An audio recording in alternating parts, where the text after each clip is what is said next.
It is the 11th of the 7th, 2025. The time is 25 minutes past 10. And that means, as always, there are very many F1 centric threads at which we need to pull, not least of which is Christian Horner. What really happened? Because I feel like we're only getting half of the story, and you got to take a step back from the F1 wood to see the F1 trees to connect this Christian Horner jigsaw puzzle. I'm telling you, it's techier than techie things, and it's not like there's not other things going on. F1 rights in North America. It sounds like Apple, on the back of gangbuster results, are keen to get involved. We'll talk about that one later when we go along the Friday night show, because that one's techier than techie things.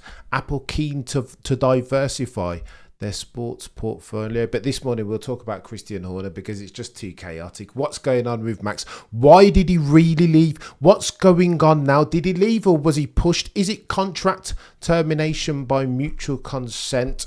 What about Ferrari? What about Scuderia? What about John Elkann? What next for Christian Horner? We'll talk about it because it's techie than techie things. In the first instance, before we get to all that, let me show you this, because this I think is important for the complexion of the championship going forward. I saw this on TikTok and I thought that you guys would like to see it also.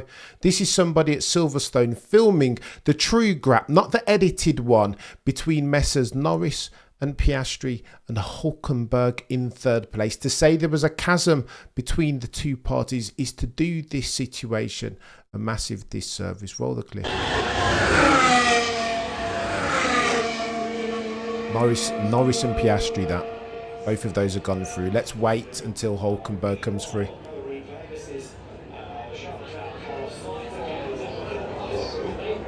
And wait. And wait some more. Still no Hulkenberg. And wait some more. And wait some more. And then Hulkenberg comes through. Ladies and gentlemen, as far as the complexion of the championship, you have McLaren and then you have the rest. This is 2021 all over again. Two-tiered championship, only this time it's not Max and Lewis.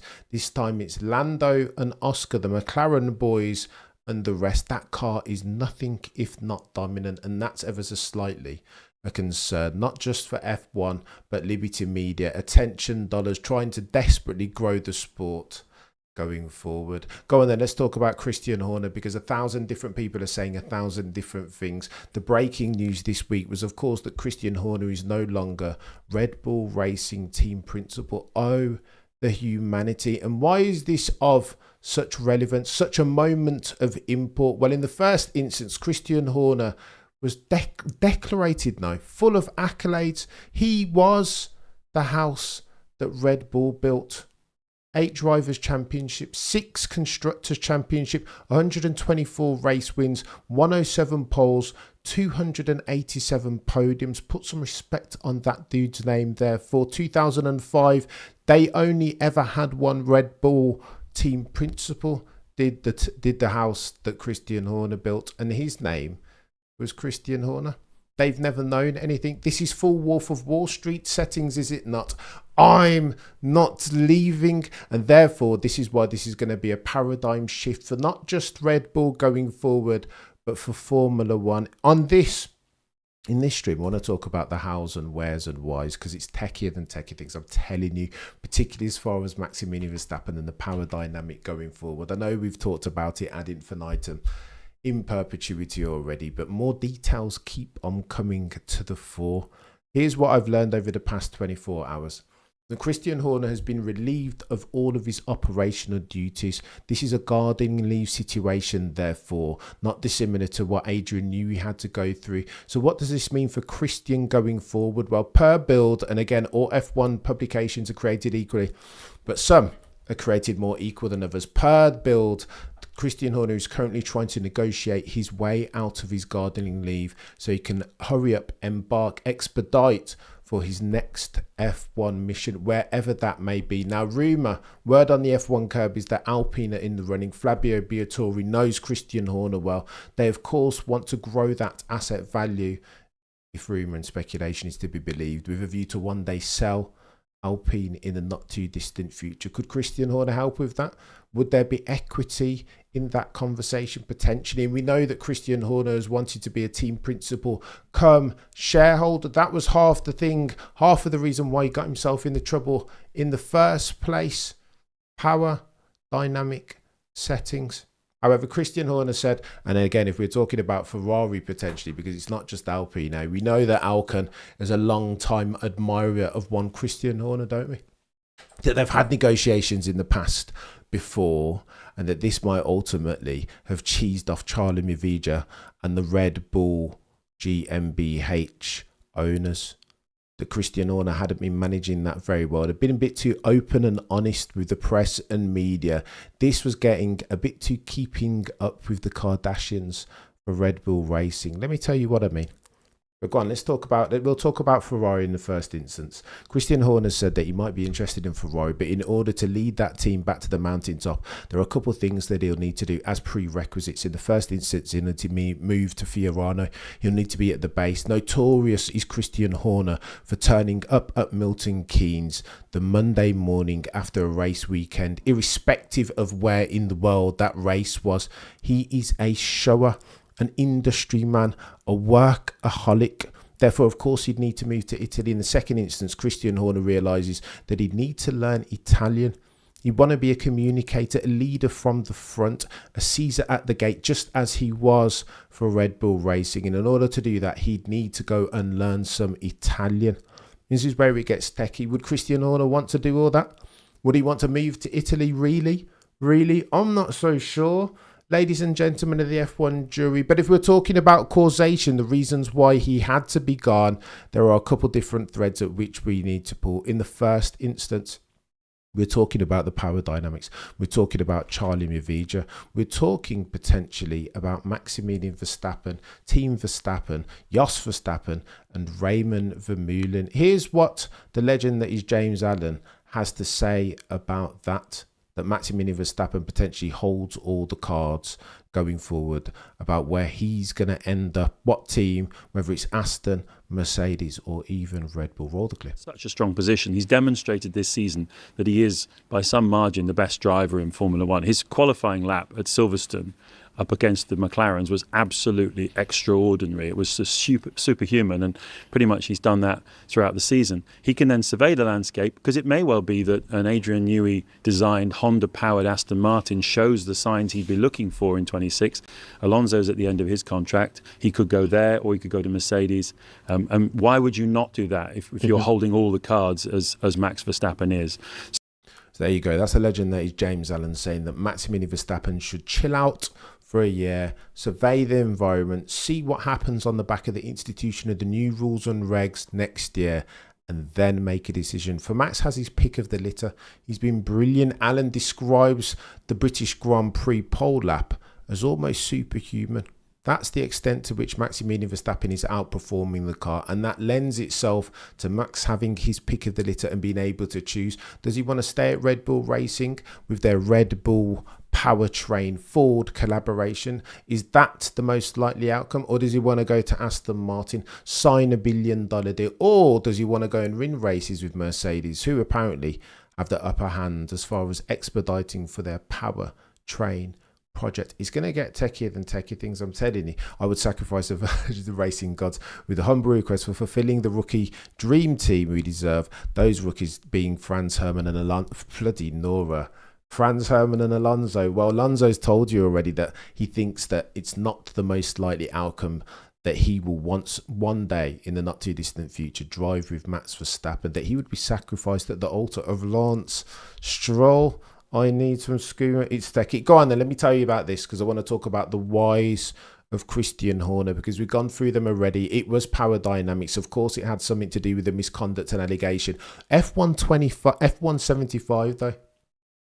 I hadn't realised this. You recall that when Red Bull came out for the big F175 celebration in London this year, that they were roundly booed. No other team was booed like Red Bull and Horner and Max Verstappen, and they didn't like that. Max didn't like that, nor did Team Verstappen like that. They're like, hang on, Max Verstappen is the best driver in the world, so what are we talking about here? Why are you booing Max Verstappen for being so brilliant so frequently? That doesn't make sense. That's not fair. And they did one of these, pointing their culpability finger at Christian Horner because of all the misconduct allegation gate, because of the PA, because of the text, because of all the controversy that so surrounds Christian Horner. Team Verstappen didn't want to be booed. No. They didn't feel like they deserved that. Why is Max Verstappen getting booed? And moreover, the Red Bull hierarchy, the C-suite execs over at Oracle Red Bull Racing, we're looking at this like, hang on, we're a marketing company. We can't afford to get booed because that's linked to downside as far as our financial resource, our EBITDA, our bottom line. Nobody's going to buy Red Bull if they don't like the bloody F1 team. We can't afford to have this going forward, is what the likes of Charlie Mavida, Mintzlaff and Mark Mateschitz would have been saying. Techier than techie things. And then you come to find out that Christian Horner didn't exactly have the whole team behind him. That there were fractions. That there were people who were saying like, well, Christian Horner's now making decisions for himself and not Red Bull Racing. Don't believe me? Well, listen to what Andrew Benson said. I'll read it out verbatim because this is where we get techier than techie things. For the avoidance of doubt, all F1 journos are created equally, but some are created more equal than others. Benson says, quote, Horner had become almost inextricably linked with the team, and some of the criticisms that I've heard in the past few months or so, or slightly longer than that, have been that he was no longer able to see himself as separate from the team. Christian Horner, therefore, chat, had become Leonardo DiCaprio in The Wolf of Wall Street. I'm not leaving. Benson continues, as a leader, you can't end up under any kind of delusion that you are the team. No one can second guess what's going on inside somebody's head, but observers of Red Bull, people who've worked closely with Red Bull, they perceived a change in approach in recent times, keeping with the Kardashians. Do you remember when Christian Horner said that on the Netflix Drive to Survive series? Well, that's what he'd become. Bigger than the team, at the very least in his own mind. And perception is reality, some people say. Benson continues, there was a sense that those dividing lines were being blurred, that decisions were being made because they were good for Christian Horner now and not for the team. They were not necessarily right. The right decisions for Red Bull Racing. Benson continues, I'm not saying whether these people were right or not, but it's very clear that the Red Bull management were not happy with the way that the team was being run. Oh, the humanity, chat. As if you needed any more reason. Of course, it's Adrian Newey misconduct allegation gate. It's Rob Marshall. And let me tell you something that's ironic in all of this. They had a dude ready to go as Red Bull team principal. He had a name. His name was Jonathan Wheatley. He desperately wanted that job. Desperately wanted a promotion. Desperately wanted some headroom organisationally into which he could grow. He was ready to go as a sports director into team principal role. But again, at the time, they decided to stick with Christian Horner, did they not? And Jonathan Wheatley is now team principal at Sauber. Oh, the human. That feels like a mistake of gargantuan proportions if we're talking decision making over at Oracle Red Bull Racing. Let me play you this as well, since we're talking about Christian Horner causation. And again, courtesy of Autosport Podcast, the legend that is James Allen had a couple different journos. And again, for the avoidance of doubt, all journos are created equally, but some are created more equal than others. Roll this clip. Because yes, we believe he has had contact with John Elkann, and there was, I don't know which race it was, but he was asked on the record on Sky if he had met with John Elkann, and he was quite evasive on that question and not saying no to it. And from what I've been told this morning, this whole Ferrari rumor, the Red Bull group being under the impression that Christian himself was not very active in denying those was one of the reasons that in the end also led in multiple reasons, but that also led to what happened today. He was caught in too much publicity, therefore he didn't come out and make the stonewall denial. He was flirting with Ferrari. He was getting high off his own supply, was Christian Horner. And finally, Charlie and Mavija et al. had enough. Now, of course, if it's causation pies that we're talking about, it's multifaceted. It is performance. Of course, it's Max Verstappen and Team Verstappen in there too. But apparently, Christian Horner was getting high for his own supply, thought himself too important, now making decisions at the altar of Christian Horner are no longer Oracle Red Bull Racing. And that's the sentiment prevailing from the team. Andrew Benson confirms that. This chap on Autosport podcast confirms that also. It's techier than techie things, you know this. I don't know. I'm keen to see what happens next, shortly hereafter. Genuinely. Bert says the biggest problem was the drain of staff like New. I think that has something to do. But why did that happen? Why did that happen? Well, Wheatley didn't have the upside, the headroom into which he could grow, which is techier than techie things, because he was the next one, for Pete's sake. Rob Marshall. Apparently, Max Verstappen was saying that Rob Marshall was the last front wing bender. It's no surprise that he's over at McLaren now. McLaren are doing god tier things. Newey too. Then again, you could make the argument if Christian Horner, if there are no allegations, that Adrian Newey would still be a Red Bull Racing employee. So all of this that has a root cause, right? Every single one of these bits and bobs, and ultimately the bottleneck was Christian Horner. Charlie Mavija et al. Decided that chap had to go. I'm telling you. So I cannot recall a circumstance in Formula One that's techier than this. Oh, the humanity. Where does he go next day? Apparently it could be for. I think he's going to go Ferrari. If he can get that Italian land and move across to Fiorano, Maranello, Milan settings and link up with Sir Lewis Hamilton. Oh, the humanity. It can't get more salacious than this, genuinely. Turtle says, John, between him and Marco, there is more power and they deserve, in my opinion. Jeez, go easy on them, Turtle. Do you know what I mean? It's techie. It's so techie. It makes me so uncomfortable. This whole team Verstappen conversation. Can't say that I really think about it here. Go on then, Mood. Explain what you mean there. I think. Go on. Okay, so if we're going to bookend this conversation at the altar of Mr. Maximilian Verstappen, of course, Max would have had a power play there. Of course, he would have had a conversation, especially if he saw that Christian Horner was costing the team performance and therefore lap time, making the decisions therefore at the altar of Christian Horner selfishly and not at the altar with Oracle Red Bull Racing in mind, as Andrew Benson has just alluded, and so too this chap on Autosport, flirting his eyes at Scuderia Ferrari. That's not helpful, is it? And I didn't realise that it got so techy, so toxic even, so detrimental to Oracle Red Bull Racing going forward. Now you've got Lauren Mekies. I would argue that he's probably not the geezer either. I don't think he's the guy necessarily. This feels like appointing Mattia Binotto as team principal of Scuderia Ferrari, who didn't have the leadership skills or qualities, the requisite minerals. I feel like Mekies is the same, because remember, this isn't team principal of Oracle Red Bull Racing, is it? This is CEO of Oracle Red Bull Racing. That's what Lauren Meckie is now. So he needs to be a leader more than just an engineering mind. And I'm not sure he's got that in his toolbox. Hence why so many people are questioning whether it's a like for like choice. Maybe they need to appoint a proper CEO, a proper, I don't know, Zach Brown type or a Jonathan Wheatley type. The dude that has those leadership qualities, a disruptor just like Christian Horner was, because otherwise you're turning a corner as far as what Red Bull Racing are. Safet says, Jos can talk and maybe he's loud. That doesn't mean that he has his power over Red Bull. Don't know why people think he can do all of that. Most of the time he's just out rallying. I think ultimately, Safak, to be fair to that comment, I don't think Jos Verstappen holds all of the red pens, all of the purse strings, and makes all of the decisions.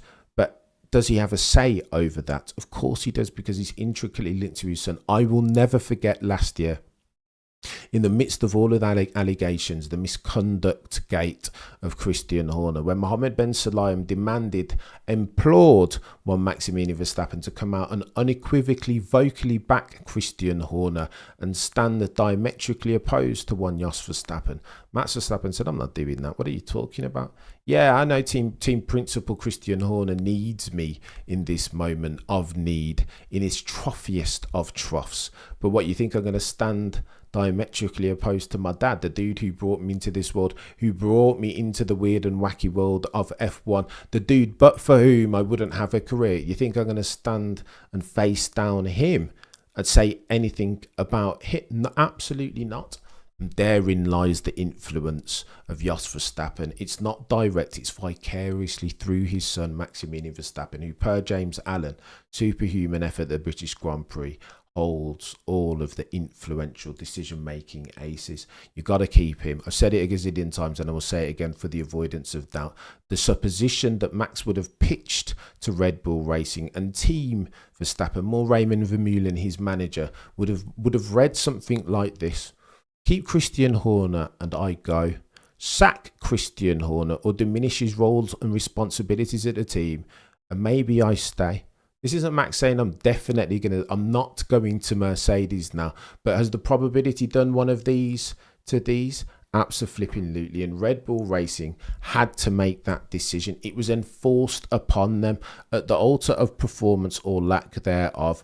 Politics, misconduct, allegation gate, criminal proceedings potentially looming in the background in the UK. Allegedly, there's a gazillion things going on there. And now you get the team saying, listen, Christian Horner keeps making decisions in his own self-interest, not for the interest of Oracle Red Bull Racing. I didn't know how to make the decision.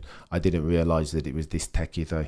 Ladies and gentlemen, the F1 jury will go long later on, because I want to talk about the F1 stuff, the F1 licensing stuff, TV rights stuff in North America. Apple desperately trying to get involved, and we'll dissect for all of that. 8 p.m. British summer's time. It will get techier than techie things between now and next time. As always, the prosecution rests no further questions, Your Honour.